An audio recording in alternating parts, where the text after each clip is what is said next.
আরও বেশি করে সমুদ্রগামী জাহাজ প্রকিউর করা হবে, কেনা হবে। সমুদ্রগামী জাহাজ যাদের ন্যূনতম ডেট ওয়েটেজ টন, মানে এটার যে ধারণ ক্ষমতা 5000 DWTর ঊর্ধ্বে, তার আমদানির ক্ষেত্রে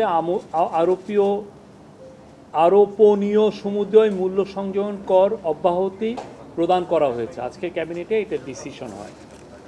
এই ক্ষেত্রে ক্যাবিনেট মনে করে যে এটার অব্যাহতির মাধ্যমে বাংলাদেশের প্রাইভেট সেক্টর বা পাবলিক সেক্টর বোথ সেক্টরের থেকেই আরও বেশি করে সমুদ্রগামী জাহাজ প্রকিউর করা হবে, কেনা হবে, এবং যেটা আমাদের ইন্টারন্যাশনাল মানে ফরেন ট্রেডের ক্ষেত্রে এটা খুবই আমাদের জন্য হেল্প করবে। এই ক্ষেত্রে ক্যাবিনেটের অবজারভেশন হচ্ছে সমুদ্রগামী জাহাজ শিল্পকে উৎসাহ প্রদান, বৈদেশিক মুদ্রা অর্জন এবং কর্মসংস্থান বৃদ্ধির লক্ষ্যে জনস্বার্থে সমুদ্রগামী জাহাজ ন্যূনতম 5000 DWTর ঊর্ধ্বে আমদানি ক্ষেত্রে আমদানি পর্যায়ে আরোপিত 7.5% মূসক অব্যাহতি প্রদান করা যেতে পারে, এবং সে বিষয়ে ডিসিশন নেওয়া হয়েছে।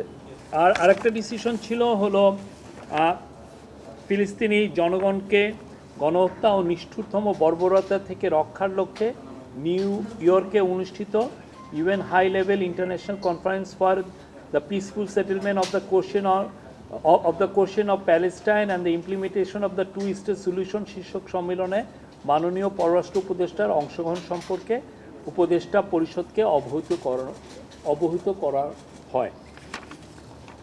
আপনারা জানেন আমরা ফিলিস্তিনির প্রশ্নে আমাদের অবস্থান স্পষ্ট।